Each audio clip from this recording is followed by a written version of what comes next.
Hello everyone. इस आज के इस वीडियो में हम थोड़ा सा एक हट के टॉपिक से बात करेंगे कि जो एकेडमिक्स टॉपिक्स होते हैं कि हिस्ट्री कैसे प्रिपेयर करें, पॉलिटी कैसे प्रिपेयर करें, प्रीलिम्स के लिए कैसे तैयारी करें। उससे थोड़ा डिफरेंट एक टॉपिक है जो एक इंडिविजुअल कैंडिडेट को बहुत ज़्यादा इफेक्ट करता है। हम सब कभी ना कभी इस फेज से गुजरते ही हैं कि जब हमारा प्रीलिम्स में हमारे एक्सपेक्टेशन के अकॉर्डिंग रिजल्ट नहीं आता है या मेंस में हमारे एक्सपेक्टेशन के अकॉर्डिंग रिजल्ट नहीं आता तो क्या करना चाहिए। उस समय बहुत ज़्यादा आपको ये सोशल मीडिया पे, यूट्यूब पे और बाकी सारी जगहों पे plan B, plan B, plan B लोग चिल्लाना स्टार्ट करते हैं। पहले तो स्टार्टिंग स्टार्टिंग में तो आपको ये बोलेंगे कि आप पूरा 100% फोकस देके एग्जाम दो, और उसके बाद जैसे मान लीजिए आपका एग्जाम खराब हो गया तो फिर तुरंत प्लान बी के ऊपर यहाँ लेंगे। तो एक्चुअल में प्लान बी होता क्या है, आज हम इसी के बारे में थोड़ा समझने की कोशिश करेंगे। ये वीडियो बहुत लंबा नहीं होगा, कोशिश करेंगे कि इसको शॉर्ट में ही चीज़ें रखें और एक जो मिसअंडरस्टैंडिंग है चीज़ों को लेकर के और मिथ है जो चीज़ों को लेकर के, उसको दूर करने की कोशिश किया जाए। देखो, अगर आप प्लान बी के बारे में सोच रहे हो तो इसका मतलब है कि आपका प्लान ए होगा। बहुत ऑब्वियस सी बात है ना। आपका प्लान ए क्या है? मेरा प्लान ए है कि मैं यूपीएससी सिविल सर्विसेज एग्जामिनेशन निकालूं। कायदे से देखिए तो ये आपका कोई प्लान ए, कोई प्लान बी, प्लान सी या कोई प्लान जेड नहीं है। यही आपका ओवरऑल प्लान है ना। आपको हमेशा इसी के बारे में सोचना चाहिए, हमेशा जब तक आपने एक काम शुरू किया है। बिकॉज आपने कुछ टाइम लगाया है, ठीक है, कुछ पैसा खर्चा किया है, कुछ एनर्जी लगाई है अपने लाइफ के बहुत ही जो एक प्रीशियस टाइम होता है, 18 साल, 19 साल, 20 साल, 21, 22, 23, जो भी ये है, उसको स्पेंड किया है एक चीज़ के पीछे और आपको सफलता नहीं मिल रही है। तो ज़रूरी नहीं है ना कि अगर आपको अभी सफलता नहीं मिली तो आपको कभी सफलता नहीं मिलेगी। आप अगर ये सोच रहे हो कि मेरा भाई प्रीलिम्स खराब हो गया, तो आप प्रीलिम्स के ऊपर फोकस पहले चीज़ तो यही कीजिए। आपका प्लान ए तो यही होना चाहिए सबसे पहले कि भाई जो मेरे सवाल जो गलत हो जा रहे हैं बार बारी करके, वो किस चीज़ पे हैं, कौन से टॉपिक से रिलेटेड है। मेरा जो सवाल है वो हिस्ट्री का गलत हुआ है कि पॉलिटी का गलत हुआ है कि मैं करंट अफेयर बहुत तरीके से नहीं तैयार कर पा रहा हूँ, या जो डायनेमिक टॉपिक है ना, आईआर वगैरह, science and tech, environment ecology, इससे मेरे सवाल गलत हो जा रहे हैं। क्या वो सवाल जो रिसोर्सेज मैंने फॉलो किए थे, है ना, जो बुक्स मैंने फॉलो की थी, उनसे सॉल्व हो पा रहे हैं? बिकॉज जब आप पेपर बैठ के मिलाओगे, देखोगे कि मेरा से जो सवाल गलत हुआ है वो बुक्स को देख के सॉल्व हो पा रहा है कि नहीं हो पा रहा है। अगर हो पा रहा है तो उसका मतलब है कि आप में से, आपकी तरफ से कोई कमी थी। और अगर मान लीजिए वो सवाल आपके जो रिसोर्सेस आपने अडॉप्ट किए थे उनसे नहीं सॉल्व हो पा रहा, तो वो सवाल क्या सोच के बनाया गया था? वो सवाल हमारे नॉलेज को टेस्ट करने के लिए बनाया गया था कि हमारे एप्टीट्यूड को टेस्ट करने के लिए बनाया गया था? बहुत सारे सवाल आप देखोगे एग्जाम में, जो मेजोरिटी ऑफ क्वेश्चन बाउंसर होते हैं, उसके बावजूद भी हर साल लड़के अच्छे नंबर तो लेके आते लाते हैं। हर साल जैसे 75 मार्क्स जो कट ऑफ गई थी 2023 की, ठीक है, स्टिल उसमें बहुत सारे लोग आपको ऐसे मिल जाएंगे जो 110 115 नंबर लेके आ रहे थे। बहुत सारे लोग मिल जाएंगे जो 90 मार्क्स लेके आ रहे हैं, ठीक है। तो वो कैसे इस चीज़ को कर रहे हैं? कभी हमने वो जानने की कोशिश की? है ना। Plan B, plan B, plan B चिल्लाने से आप जो आपका मेन प्लान है आप उस पर नहीं कर पाओगे, फोकस कर पाओगे, ठीक है।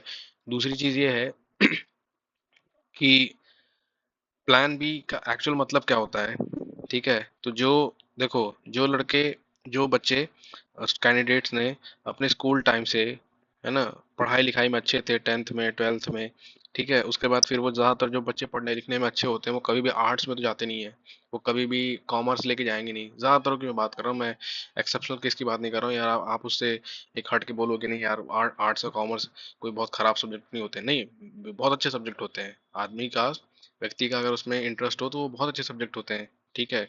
और हिस्ट्री रही है कि भाई जो एक सोसाइटी जो डेवलप हुई है, एज अ सिविलाइजेशन जो डेवलप हुई है, वो इसी इन्हीं लिटरेचर और ह्यूमैनिटीज़ के जो सब्जेक्ट्स होते हैं, उनके टॉपिक्स होते हैं, उन्हीं को पढ़ पढ़ के, उन्हीं को समझ समझ के डेवलप हुई है, ठीक है। साइंस ने तो एक फिजिकल फॉर्म दिया है, चीज़ों को, जीवन को आसान बनाने का तरीका किया है। बट स्टिल ज़्यादातर लोग जो है इंजीनियरिंग बैकग्राउंड से आते हैं, उसको चूज करते हैं, ठीक है। कुछ लोग आईआईटी में जाएंगे, कुछ लोग एनआईटी में जाएंगे, कुछ लोग गवर्नमेंट कॉलेज में जाएंगे। उसके बाद मान लो बहुत सारे लोग ऐसे भी होते हैं कि जो आईएम में भी जाते हैं, तो उनके पास ऑलरेडी एक अच्छी डिग्री होती है, अच्छा, एक, ये यूँ कहिए कि उनका बैकग्राउंड बहुत अच्छा होता है ना। तो ऑलरेडी उनके पास एक प्लान भी है कि भाई मैं तैयारी करूंगा, मेरा अगर सिलेक्शन हो गया ठीक है, नहीं तो मैं वापस कॉर्पोरेट सेक्टर में चला जाऊंगा, या जो काम मैं कर रहा था मैं वो करने लगूंगा। ठीक है। दूसरा प्लान भी, जिन बच्चों के पास ये सब चीज़ें नहीं होती हैं, वो क्या सोचने लगते हैं कि अच्छा ठीक है, मेरा इस बारी का जैसे 2024 में बहुत सारे लोगों का प्रीलिम्स नहीं निकला, तो क्या करेंगे, वो एसएससी के ऊपर कूद जाएंगे कि ठीक है मैं एसएससी देने लगता हूँ, मैं यूपी पीछे हो रखा है मैं वो देने लगता हूँ। ठीक है। वो पूरा का पूरा गेम ही चेंज कर देंगे, पूरा का पूरा। मतलब ये इस एग्जाम के जो सब्जेक्ट्स हैं, रीजनिंग, मैथ्स, ये इसका क्या है, वो छोड़ के बिल्कुल ही एकदम मतलब अपोजिट दिशा में चले जाएंगे कि जो आप वहाँ पे वो GS1, GS2, GS3 कर रहे थे साल भर से, प्रीलिम्स मेंस इंटरव्यू कर रहे थे, अचानक से आपने एक आपको झटका लगा और आप अचानक से ये रीजनिंग, मैथ्स, क्वांटिटेटिव एप्टीट्यूड चले आएगी, मेरे को नौकरी मिल जाएगी तो मैं ये सब चीज़ें कर लूंगा। और ट्रस्ट मी, आपको चाहे पैसे की समस्या हो, चाहे किसी भी चीज़ की समस्या हो, आपका मोटिवेशन डाउन है, घर से आप कमज़ोर हो, चाहे जैसे मन करे आप वैसे हो, ठीक है, ये चीज़ ये चीज़ कभी आपको यहाँ नहीं ले जाएगी, कभी नहीं। ये चीज़ सिर्फ आपका, ये सारी चीज़ें सिर्फ और सिर्फ आपका टाइम वेस्ट कराएंगी। ना तो आप इधर के रहोगे, ना तो आप इधर के रहोगे, बिकॉज ये जो एग्जाम्स होते हैं इनका कोई भरोसा नहीं होता है। ठीक है। जो एक प्लान भी आपको बताता है कि लेखपाल का फॉर्म आया है या यूपी पुलिस में कोई फॉर्म आया, आप उसको डाल दो, तो वो लोग उसकी तैयारी करने लेंगे, कुछ करने लेंगे। बट एक जो लड़का होगा या कोई अच्छा कैंडिडेट होगा, लड़का या लड़की कोई भी होगा, वो क्या सोचेगा, जिसको एक आइडियल जो उसका प्लान भी होना चाहिए, ठीक है, वो ये होना चाहिए कि ठीक है भाई, अगर मेरे अटेम्प्ट बचे हुए हैं, ठीक है, मेरे पास एक ऑप्शन है अभी भी स्टिल, मैंने इतने दिन पढ़ाई लिखाई किया, मैंने इतने दिन पैसा खर्चा किया है, इतना समय लगाया है, तो मुझे अपनी मिस्टेक्स देखनी चाहिए कि मेरा प्रीलिम्स में क्या प्रॉब्लम हो रहा है, ठीक है, मेरा मेंस में क्या प्रॉब्लम हो रहा है, ठीक है, मैं बार बार पर्सनालिटी टेस्ट में यानी इंटरव्यू में क्यों छट जा रहा हूँ, ठीक है। इन सब चीज़ों के ऊपर वो बहुत ज़्यादा फोकस करेगा, है ना, रादर देन इस चीज़ के कि मैं पटवारी का फॉर्म डाल दूं, मैं लेखपाल का फॉर्म डाल दूं, मैं हरियाणा में तहसीलदार लग जाऊं, ये कर लूं वो कर लूं। वो सब एग्जाम भी अच्छे हैं, उनके भी फॉर्म भरने चाहिए, बट पूरा अपनी तैयारी को उस तरफ डाइवर्ट नहीं कर देना चाहिए। ठीक है। कि मैं चला जाऊं किसी यूनिवर्सिटी से मास्टर्स करने, कि जैसे GNU से बहुत सारे लोग MA करने घुस जाते हैं, या कोई ये कहे कि ठीक है मैं कोई दूसरा एग्जाम दे के, मैं उसमें जैसे गेट वगैरह दे के कहीं मेरे को किसी भी NIT में एमटेक को करने को मिल जाए, तो वहां से स्कॉलरशिप मिलती है तो मैं उसमें घुस जाता हूँ, मेरे को समय मिल जाएगा। आप यकीन मानिए, आप ना फिर वो आप स्कॉलरशिप ही लेते रह जाओगे, आपकी पढ़ाई लिखाई फिर सब खत्म हो जाएगी। बिकॉज कोई भी जो कोर्स करिकुलम आपको थोड़ा बहुत ही फायदा कर रहा है, मान लीजिए आपको स्कॉलरशिप प्रोवाइड कर रहा है, तो वो आपसे इतना गधे की तरह काम करवाएंगे जिसकी कोई सीमा नहीं होती है। आप जो यहाँ पे दिन के 8 घंटे 9 घंटे का प्लान बना रहे हो ना, कि मैं पढ़ता रहूंगा और उसके बाद फिर मेरा सिलेक्शन हो जाएगा, वो चीज़ भी आपको नसीब नहीं होगी वहाँ पे। ये ट्रुथ है, ये फैक्ट है। अब चाहे भले आपको अच्छा लगे चाहे बुरा लगे, ये होता है लोगों के साथ। हर साल ऐसे पता नहीं कितने बच्चे आते हैं जो इन्हीं सारे ट्रैप में फंस जाते हैं। एक मतलब सिलेक्शन ना होने का बहुत बड़ा कारण ये भी रहता है। और दूसरी चीज़ ये रहती है कि ज़्यादातर लोग कभी भी टाइम को समझते नहीं है, ज़्यादातर लोग इस एग्ज़ाम को समझते नहीं है। देखो आपका सिलेबस बहुत बड़ा है, अगर आप यकीन करोगे कोई 4 टॉपर आके या कोई कोचिंग इंस्टीट्यूट के टीचर आके आपको बता दें कि यही भी ये बुक पढ़ लो, ये नोट्स पढ़ लो, ये कर लो, उससे नहीं होता है। आपको एक अपनी थिंकिंग, आपको अपनी एक अंडरस्टैंडिंग डेवलप करनी पड़ती है। जब आप मेंस के आंसर लिखते हो, ठीक है, मेंस के आंसर लिखते हो, तो आपको इंट्रोडक्शन लिखना पड़ता है, बॉडी लिखनी पड़ती है, कंक्लूजन लिखना पड़ता है, ठीक है। जो अच्छे बच्चे होते हैं जिनका सिलेक्शन होता है, जो मेरिट में अपना नाम दर्ज कराते हैं, ठीक है, वो बॉडी तो तैयार करते ही करते हैं। ठीक है, बॉडी क्या है भाई, कंटेंट होना चाहिए हमारे पास, और फैक्ट होना चाहिए, डेटा होना चाहिए, कहाँ फिगर लगाना है कहाँ नहीं लगाना है, ये सब देखना होता है। वो इंट्रो और कंक्लूजन पे भी बहुत बहुत ज्यादा प्रयास करते हैं। ठीक है। आप भी समझो कि हर 250 नंबर के पेपर में 60 नंबर या 70 नंबर ले आना बहुत आसान होता है, बहुत ज्यादा आसान होता है। इतने मार्क्स लगभग लगभग सभी लोगों के आते हैं, चाहे वो GS1 की बात कर लो, GS2, GS3, GS4, किसी की बात कर लो, इतना सबको आपको मिल जाएगा। ठीक है। बट ये बहुत ही घटिया नंबर होते हैं, इससे आपका कभी सिलेक्शन नहीं होगा, ये आपको पता है। ठीक है। प्रॉब्लम कहाँ होती है, प्रॉब्लम होती है कि जब यही 60 से आप 80 बढ़ाओगे, तो अगर आपके 60 नंबर आ रहे हैं तो इसका मतलब आपकी बॉडी में भी दिक्कत है, आपके पास कंटेंट ही नहीं है, आपके पास डेटा फैक्ट कुछ नहीं है। ठीक है। आपको तो अभी तैयारी करनी है भाई, आपका बहुत सिलेबस बचा हुआ है, आपने प्रैक्टिस नहीं कर रखी है, आपने आंसर इवैल्यूएट तरीके से नहीं करवा रखे हैं, उतने सफिशिएंट नंबर ऑफ आंसर्स आपने नहीं लिखे हैं, आप तो अभी बेसिक चीज़ों पे ही नहीं पहुंचे हो। ठीक है। उसके बाद फिर जब आप 80 से 100 पे जाओगे, एक्सेप्ट GS, थ्री। ठीक है, GS3 में ये 80-85 मार्क्स भी बड़े आज के टाइम में अच्छे हैं। 85, 90, 95, 100 टच करना तो मतलब कोई टॉपर वॉपर ही है। ठीक है, वरना GS1, GS2, उसमें GS1, GS2 और GS4 में भी। ठीक है, GS4 में तो बहुत घटिया नंबर था, 100 नंबर। ठीक है, जी 100 से 100, 80 से 100 के बीच में GS1 और GS2 में लाने में आपको लिटरली ये इंट्रो और कंक्लूजन पे बहुत वर्क करना पड़ेगा, बहुत ज्यादा। मतलब एक जो उसके क्वेश्चन की डिमांड है उसको उसको मीट करना पड़ेगा, उसको एड्रेस करना पड़ेगा। ठीक है, कि क्या मैं फैक्ट बेस्ड इंट्रोडक्शन डालूं, कंक्लूजन में मैं क्या डालूं। ठीक है, मेरे छोटे छोटे मिस्टेक्स क्या होती हैं, मैं एक्रोनिम्स लिख देता हूँ, या जो इंट्रोडक्शन लेता हूँ मैं 3 लाइन का लिखूं कि 4 लाइन का लिखूं का 2 लाइन का लिखूं, एक लाइन में मैं कितने शब्द डालूं, हेडिंग कैसे बनाऊं, है ना। उसी तरीके से एथिक्स में होता है, उसी तरीके से एस्से में होता है।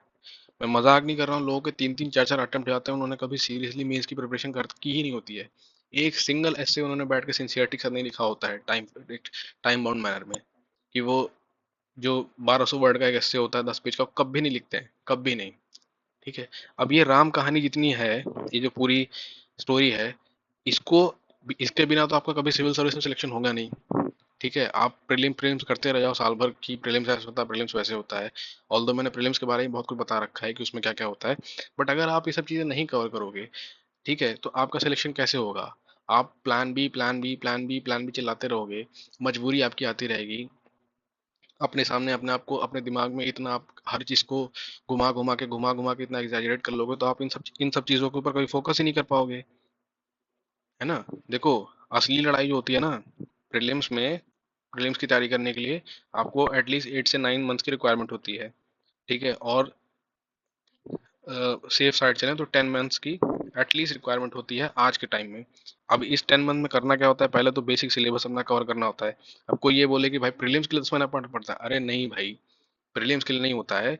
बेसिक आपको पढ़ना पड़ता है। ठीक है, बेसिक सिलेबस आपका कवर होना चाहिए, एक टॉपिक आपका कवर होना चाहिए, कोई चीज छूटना नहीं चाहिए। History, polity, geography, economy, GS3 के सारे टॉपिक। ठीक है, करंट अफेयर, मैपिंग, हर चीज कवर होना चाहिए, कुछ भी छूट नहीं पाए।